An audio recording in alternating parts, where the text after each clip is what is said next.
Yes, and welcome to In the Tank Live with Aaron Hairston and Keith Deyo. You got a different view today because I forgot my tripod at home. So we're going to rock with this. Aaron's about to jump on. We're excited to see you all. It's a little bit later, but we're going to give you about 10 minutes. We just got off an exciting call. We attracted a brand new teammate from out in Nashville.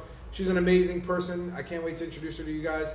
Have her on the Tank Live and allow her to share her wisdom, share her knowledge, all of her experience. Health and wellness is her thing, and she's ready to show up big, even bigger than she has in her life up to now. So what's going on, Nick? Glad to have you with us. I know we're going to be having a few people join us that were looking, reminding us, yo, what's going on? We got to get the tank going. So Aaron will be coming on shortly, and we're talking about whether or not you've arrived, and how do you know? Because I think that's a big thing for people is arriving and knowing when, have they showed up? Have they shown up as their best version of themselves, whatever they had access to that day? And what are they going to do if they haven't? And what are they going to do if they have? Who are they going to attract when they arrive? I think that's so much fun, is when we show up as the person that we not only want to be, but as the person we're becoming, and we leave that old version behind, even the version that we saw even yesterday, leave it behind, detach from it emotionally, use whatever we found for experience and knowledge, and then teach it. Leave that breadcrumb, right? Leave that breadcrumb. So when you show up, it's all about knowing. And there's actually, when you show up, I'll give you a rhyme. When you show up, there's a know. There's ultimately a glowing. And that glowing will attract people just like the version of you that showed up from my. What's going on, Aaron? What up, man? Wow. What a day it's been. I tell you, you talk about arrival. Yep.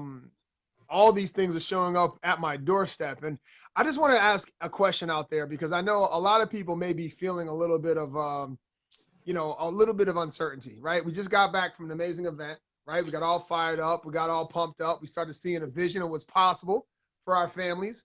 And then we had that little bit of a transition while in transit back home of more excitement, right? Because you're talking to people, you're probably traveling with a few people, and so you're still kind of riding on that coattail of that event and that significant emotional event that you just went through. And now all of a sudden you're back home, right? And now it's starting to remind you all these things that, made you feel super uncomfortable, super fearful of, and just these boundaries that you now putting yourself back in. And so what I want to remind you is that you do have a box cutter. Okay, you have a box cutter. You have something that is going to allow you to cut holes in the box so you can still breathe, right? You don't have to jump all the way in there, like you're in solitary confinement with no sunlight, right? Give yourself some sunlight and allow yourself to breathe. The next thing I'm going to ask you to do is quickly. If you haven't done it already, we talked about that letter to yourself. I've already read that letter every day, maybe twice a day since I've been home. Right? Because it doesn't take a lot of time for us to forget about what it was that we came back to do, right? Because there's a lot of people in our environment that aren't here to do anything else than what they've been doing. You came back to do something different. And so when you talk about arrival, Keith, we have to show up, and we have to be willing to show up. And a young man just left my house a little while ago. He wanted to come over because he felt he needed to apologize. He needed to apologize for disappearing, right? Because he was excited about the possibility of doing something bigger and better and bolder, right? And then life showed up, and life had a bigger axe, right? And he needed to go ahead and start helping that life thing start to chop away at trees that were given to him to do besides what he really wanted to do. And I told him, I said, listen, there's no need to apologize because I'm not going anywhere. Right? Matter of fact, I'm glad you went and did what you did, because now you realize the importance. You want a slice of cheese? See, I got my 4-year-old wants a slice of cheese, and he brings me the cheese. So I'm gonna go ahead and give him a piece of cheese while I continue. Now that guy has eagercy. He has eagercy, and I told him, I said, you know what? If you would, can you put this back? Thank you, buddy. And so I asked him. I said, if you would, really, really look deep inside that moment in transition from when you were excited to when you hit deception. Because in there lies the answer. In there lies the tool that you're going to need, because it's going to show up again.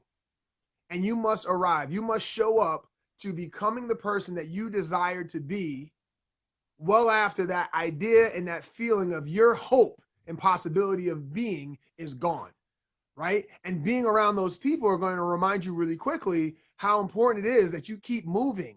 Because if you don't move, right, what happens? Mold shows up. You start rotting, you start dying, you start stinking, right? And nobody wants to be around a stinky person. Nobody wants to be around something that's smelly, rotten, molding, right? And so we have to continue to move. We have to continue to encourage each other. We also have to continue to keep cutting bigger holes in the box so that eventually we can step out of that in a comfort way, right? And be able to look back and say, you know what? The reason why I left that box is dot, dot, dot, dot, dot.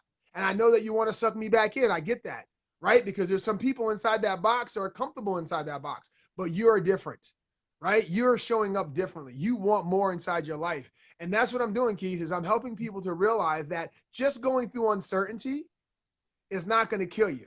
What it will do is it will help you to realize why you started in the first place and why it's so important you keep going. Yeah, all those bumps and bruises, Aaron, help you grow bigger. And Michelle said it's time to show up from the top. Yeah, so we can grow up. I mean, if there's anybody we know that's really showing up for not only for herself but for her family and made a decision, and when that decision was made, when that light was switched on, she hasn't looked back one day. And she's so beautiful, and you see it. It's beyond her looks. It's a glow. And when you can be around somebody, if you know who Michelle Ortiz is, you could be around somebody like that, what a gift. I mean, what an absolute gift to the world. What an absolute gift to be found and believe in somebody that shared something with her, to be open enough to know nothing about it and say, yes, if you're doing it, I'm doing it, and we're doing it. And we're doing if not for Michelle, one of our favorite people, one of the people that are closest to our heart in our tribe, would have been long gone by now. Michelle is literally the glue that holds communities and tribes together, and it's awesome to have somebody like that. And she gets it.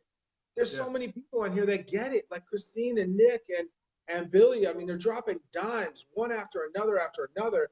And even if they aren't contributing, they're showing up and vibrating at this level, at least for that 20 minutes, at least for that 10, 15 minutes.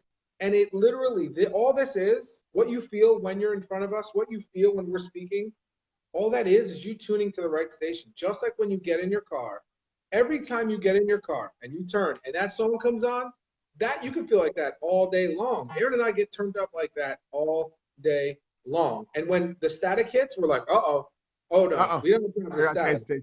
Make a decision, move on, change the station. Because like Aaron said, think about the life of a shark. If sharks stop moving, they die. If sharks are in small tanks, they circle till they find a bigger one. So don't be circled by the shark, be the shark. Set the temperature in every single room you come into. Look, there's Yolanda now. I knew it. See? Speak the name and she shows up. So that's the key is that when are you going to know if you showed up or not? Are you willing to show up? And then once you realize that you've showed up, who else must you show up for? Who needs you on your A game today? Besides you. It all starts with you. Make your why yourself. Make your why about you. Because without you, there is no us. See what I did there? So those are dad jokes. Arrive in a big way. I want to see Aaron start doing what he used to do when he left UPW, walk into rooms and do more than smile. Throw back the doors and be like, what's up? I'm here. I love doing it.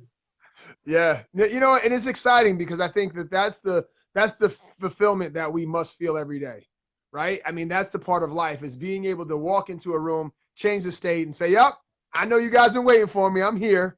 Right? And I think if we can teach people, Keith, how to really hone in on that, it will really make this world a better place. And I know that we're just kind of on the tip of the iceberg here because there's so much below that's being worked on and so much things that, get thrown at us and we're working through, right? And we're growing through and we're understanding. And I tell you right now, I mean, we're right on the edge of blowing this thing wide open, right? I mean, we're at that point now where we've been doing this consistently for, I would say almost like 5 years, right? 4 years, close to, right? Really honing on this and going all in. And the information that we have now that we're talking about aging and we're talking about, the economy and the way that things are shifting with artificial intelligence, we have something so special. And I'm so thankful that we have it. And as I was explaining to this young man about our strategy going into the fall, you know, the light bulb went on in his head as it was reigniting for my own, you know, my own light bulb, because I'm explaining to him, you know, that by, you know, 2030, 800 million jobs are going to be replaced by artificial intelligence, right? Regardless of the degrees that you have, you will not work a robot, right? And you're also more expensive than a robot, right? Long term. And so companies are becoming more, you know, more invested into technology than they are in humans, right? And so with that being said, there's a need to make more money. Now, what he was saying is that, you know, he feels a little, you know, a little uncomfortable talking about making additional streams of income. He feels a little uncomfortable talking about money. And I said, well, we have to fix that, right? But for now, I want you to focus on what you are comfortable with, right? Because I don't want you to be anything other than who you are right now. I want you to be present. I want you to be in this moment, but I also want you to grow and develop, right? And so being able to share what we have, where someone's initial investment of about 160 bucks can make them $10 out the rip, and they can walk away, right, with 170. See, this is the type of thing we're talking about. And if we start to leverage that, I mean, I don't know for you. I mean, what would an extra $200 a month do for you? I don't know, right? You put that on it, right? We don't got to talk outrageous numbers here. Let's just talk simplicity. Let's talk a couple $100. What would a couple $100 do for you? Right now, it might pay for bags when you go grocery shopping. You go to Costco, You know you're screwed. that's the real, right? Or maybe going from 87 gas to 93. I don't know.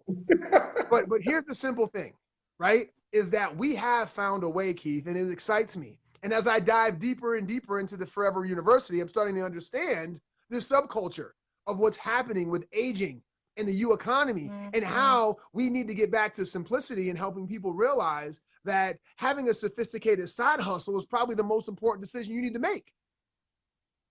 Because you're going to come to a point where you're going to need to make a decision not on want to, but have to. And that sucks. Because when you have to do stuff, there's a lot of emotion that comes along with that. There's a lot of pain that comes along with that. And why would you? Why would you wait, right, to make a decision when you have to? Do it while you want to. Do it while you have that little bit of a cushion. Do it while you have the support, the systems around you, and you have the faces of people that are doing it already, right, that have done the lifting, right, that are willing and in a position to right now support you on putting that weight up on that bar and helping you get a feel for what it feels like when resistance shows up, so that you're not getting crushed in the moment screaming and crying for help. Woo, we lit. This is no longer Wellness or Wealth Wednesday. It's Wild Out Wednesday. Let's Wild go. Out Wednesday coming at you. For everyone that showed up today, the likes, the loves, the comments. We have all been here. We're all going places. And for the hundreds of thousands of people all over the world that are going to see this on replay, even those suffering in silence, get out there, share this message, and we will see you tomorrow in the Tank live, 12 noon Eastern Standard Time with Aaron Hairston and Keith Deyo. Peace.